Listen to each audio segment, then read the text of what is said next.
We're all in business for a reason. The problem that so many small business owners have is that they go in 10 million different directions, not really sure which way to go. Listen as your team of experts, Jennifer Glass, Daniel McCraine, and Patricia Rezzatillo, go through what you need in your business to really make it stand out and benefit you. Because it's the bottom line that matters.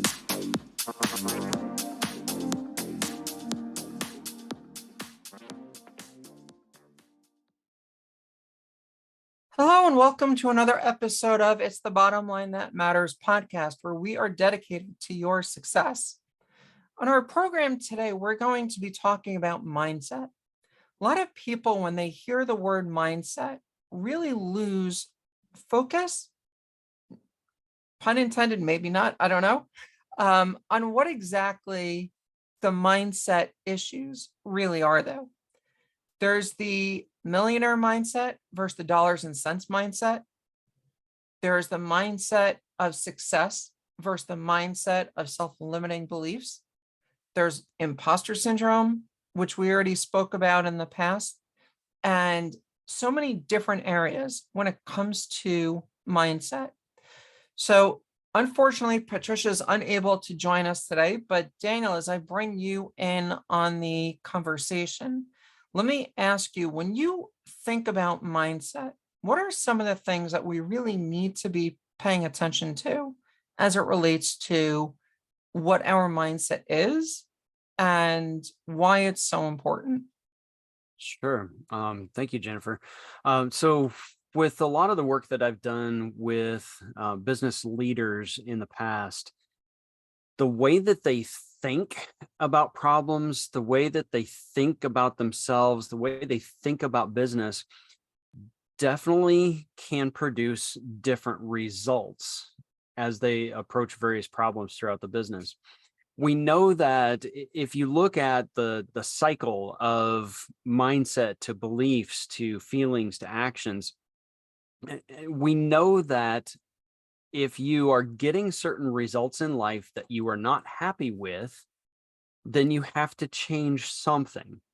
And so how do you work yourself back through that chain to figure out to make the changes?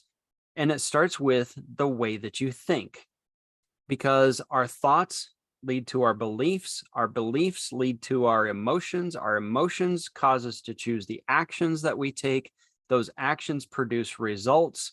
Those results give us feedback, which then either reinforces or changes the way that we think.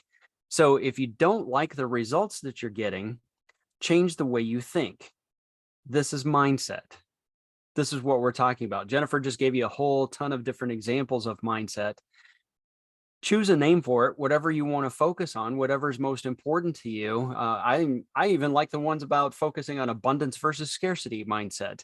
But when we talk about leadership, there are definitely some mindsets that you can choose from as you enter into leadership in your business also.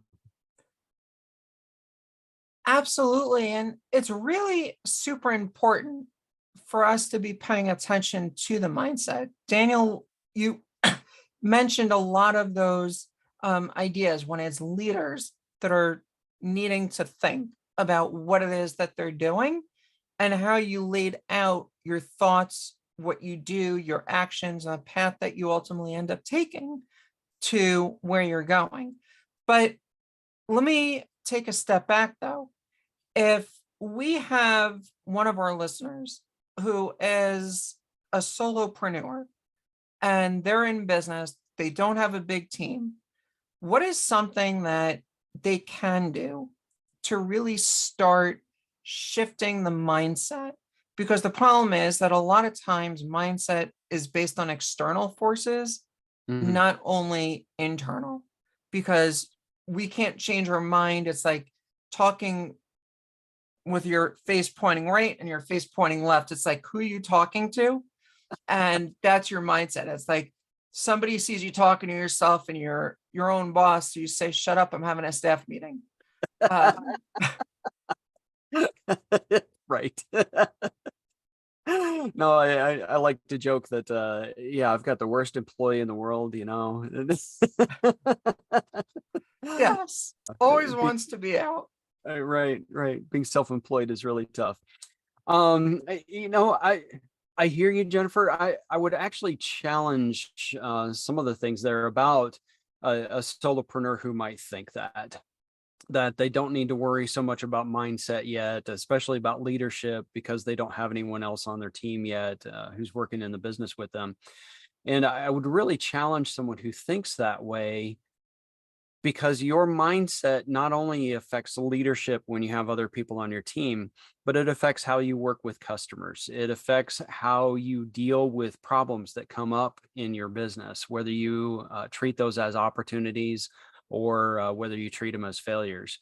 Um, your mindset is really important to how you react. And I would even go back and say there are levels of leadership, and I like to step it all the way back to say that leadership begins with yourself.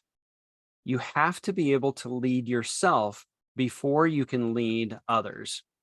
And there's a quote that I love to refer to. It's by a philosopher who goes by the name of, his name was Hugo Grotius. And he said, someone, I'm going to butcher this because I'm paraphrasing, someone cannot lead a country unless they can lead a city. Someone can't lead a city unless they can lead a family. Someone can't lead a family unless they can lead themselves. If you can lead yourself and manage yourself, manage your own emotions. So think about that cycle that I just mentioned a moment ago. Thoughts lead to beliefs, lead to feelings, lead to actions. Your feelings and your emotions are going to cause you to take action on things. Can you control your emotions and your feelings? That's where leadership begins. And you will never be able to attract people onto your team who will stick around and do any good in your business unless you can first control and lead yourself. You will not be able to provide the leadership and the attractiveness to others to stick around. Why would someone want to work in your business if you can't control your emotions and your temper? So let me ask that question in a different way. If that solopreneur knows that they need to change their mindset, but they're having a hard time changing it. Mhm. As an example, and let's use the millionaire mindset versus the dollars and cents mindset, or the pauper mindset, as some people call it. Sure. If I have right now a dollars and cents mindset, this thing is going to cost me $10 to go to. Instead of saying it's going to cost me an hour and a half, 2 hours to go to. What would be the reason or well, not the reason, but how would I make that mindset shift to go from the dollars and cents mindset to the millionaire mindset? Mm-hmm. Mm-hmm.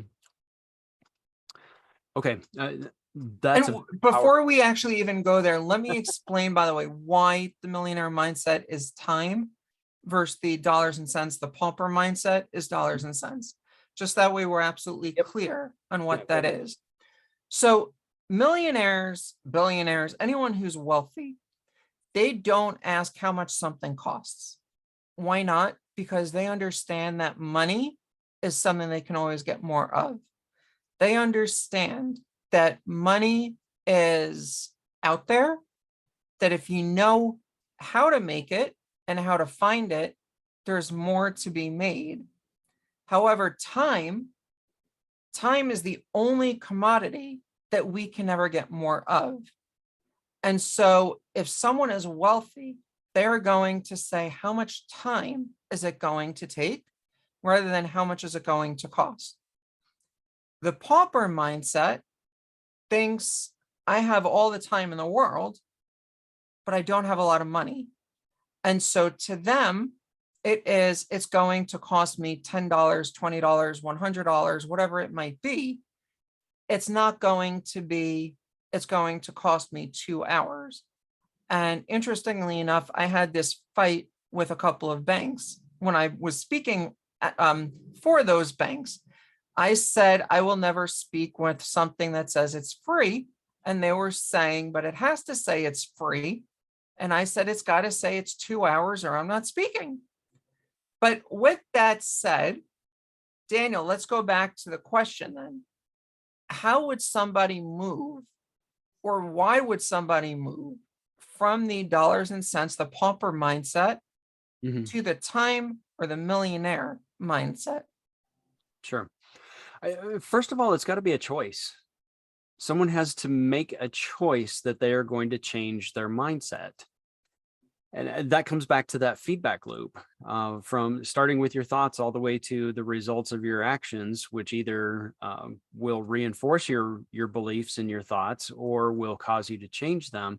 But you have to choose to change your mind. You have to be willing to do that.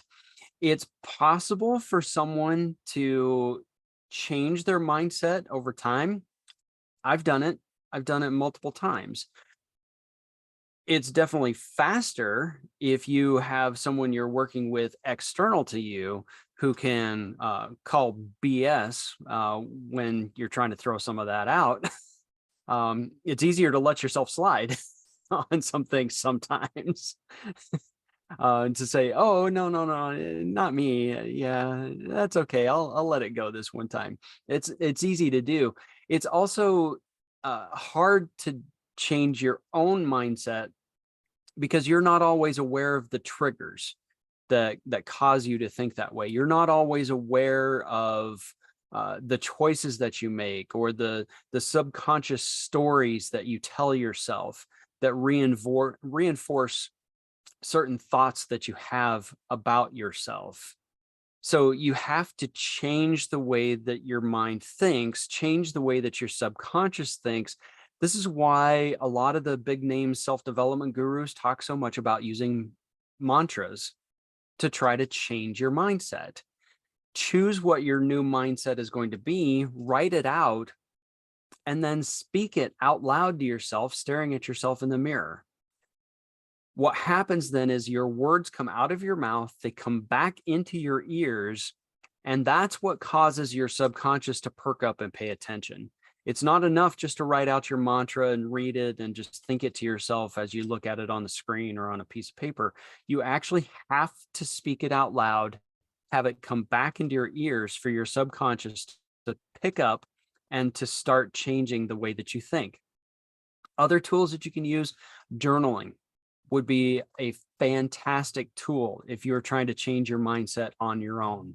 At the end of every day, set aside 30 minutes and sit down and journal about how the day went. And there are tons of journaling guides out there. I don't need to give you some examples of how to journal. Just hop on Google and do a search for journal entry prompts or something like that. But reflecting on your day, taking the time purposely to reflect, that's really the key point right there.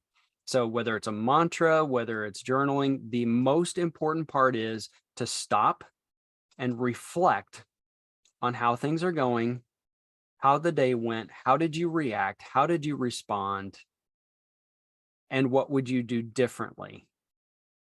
So that self-reflection is the most important part to changing your mindset. It's faster if you've got an external coach who can help walk you through that and help force you into self-reflection.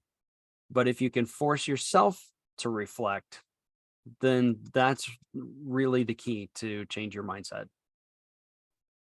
Thank you. And just to piggyback on that, and Daniel, I know you kind of mentioned this before, but I just want to read something really quick that'll probably just emphasize the point. Beware of your thoughts, they become your words. Beware of your words, they become your actions. Beware of your actions, they become your habits. Beware of your habits, they become your character. Beware of your character, it becomes your destiny. A lot of times when we are thinking about mindset, we forget the thoughts and how everything ultimately ends up being our minds, our destiny. If we understand where our destiny is, what it is that we are trying to do, where we are trying to go, it is going to make a much bigger difference if we really are clear on what it is that we're trying to do. Daniel, before you mentioned the mindset of abundance versus scarcity. If we operate constantly from a position of desperation, that becomes our destiny because we believe that everything is going to be in the negative. If we focus on the positive and abundance, things start to become positive.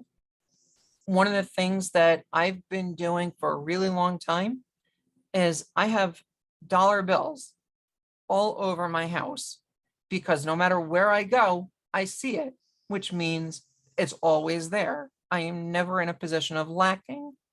And so it really does become important for us to be paying attention to what it is that we need to be what it is that we need to be looking at and where we're going from there in terms of our mindset. So Daniel, in wrapping it up, any final thoughts? You must be purposeful about changing your mindset. So choose the mindset that you want to have. And Jennifer mentioned a few, a millionaire mindset. We've talked about an abundance mindset, whatever it is, change, even a character-based mindset, whatever it is that you want to have. Choose the kind of person that you want to be, and then spend the time in self-reflection daily until you become that person. Thank you. And so really what, like Daniel said, think about what it is that you're trying to do, where you're trying to go, and what you want your destiny to be.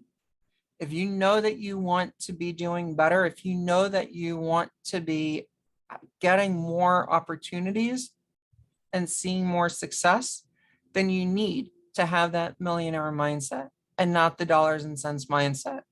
On that note, this has been another episode of It's the Bottom Line That Matters. And until next time, here's to your success.